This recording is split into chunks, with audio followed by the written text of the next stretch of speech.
Det en spurningur, som ikke en spurningur for meg i overhøver, men det ble sagt, folk sier, jeg hørte det sier,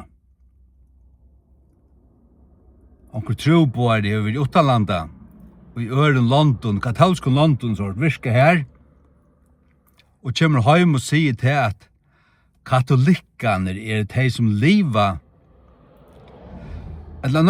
Altså, hun sier på en løs at katolikkene det tar som tar best og kristne. Leva mest kristi.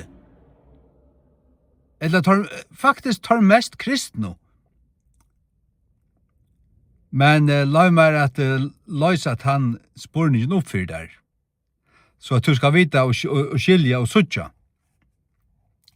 Hva en kristen?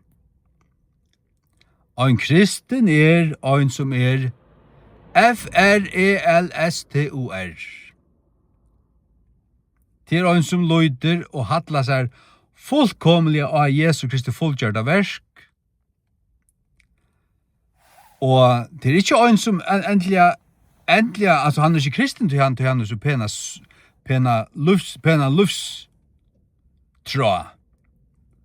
Du har røyna søv, altså, du har livet så røynt, så du er en kristen. Så.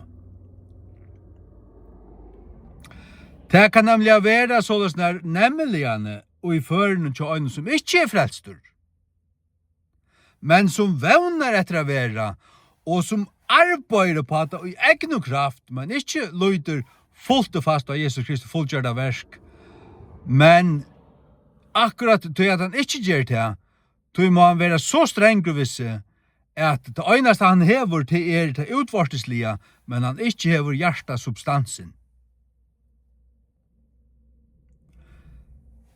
Altså, så falt ikke kunne gått knæla for halvdjemennen og bia til Marie og ditt og datten, men geng og i kyrkjo kvant han øynast av sunnet og i løyven.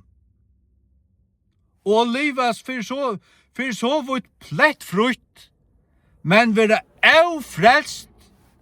Og årsaka at jeg frelst, så færre det i helvete hvis du gav av løyve. Det angen som frelser seg sjalvan hvis du gav av løyve. Ikke øynt han øynast i øyn.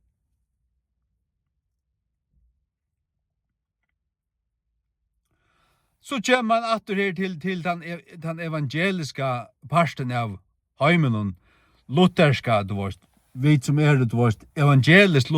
evangelist kristen. Og så det til hver frelstur her, ja, han som frelstur. Og han som frelstur, han ber ikke til Mario.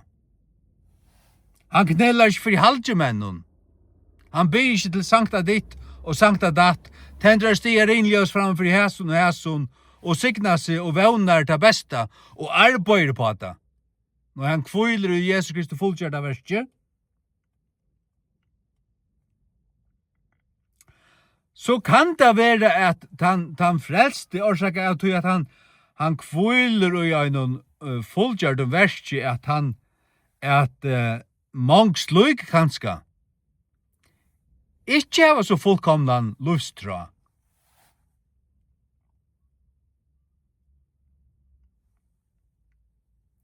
Men det frelst, så det frelst.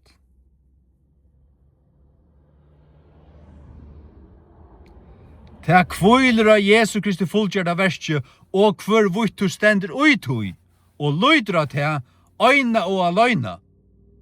Det ta kviler av. Det kviler ikke av kvås så fullkommen til å klare livet. Det så kunne gått tibetanske munkar være plettforrigere enn nekar av okken. Det frelst råsak av tog? Det ikke.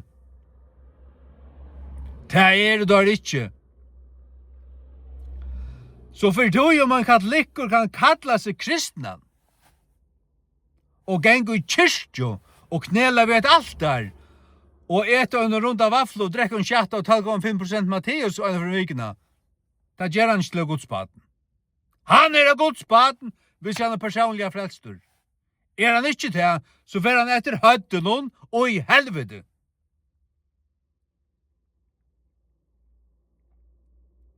Du hvis han løyter av sin kyrkjelimaskap, så gav han løyv, og hvordan vel han vil klare det.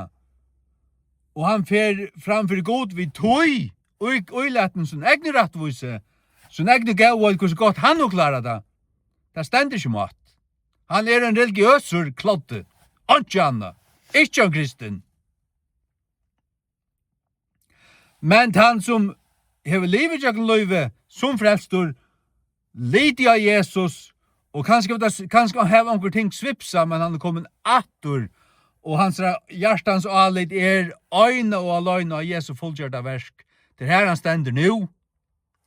Han er hultur. Han er dekkaver. Han er vaskaver.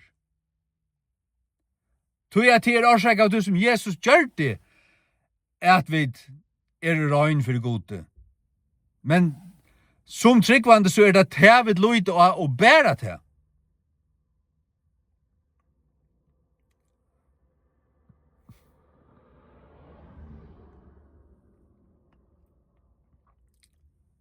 Det er sånn at hong saman. Og skiljer du ikke hatta, så er du starblindur, fullkomliga knokkrøytur, forkalkavur, du er graster og kvetvøyde. Starblindur, takk saman.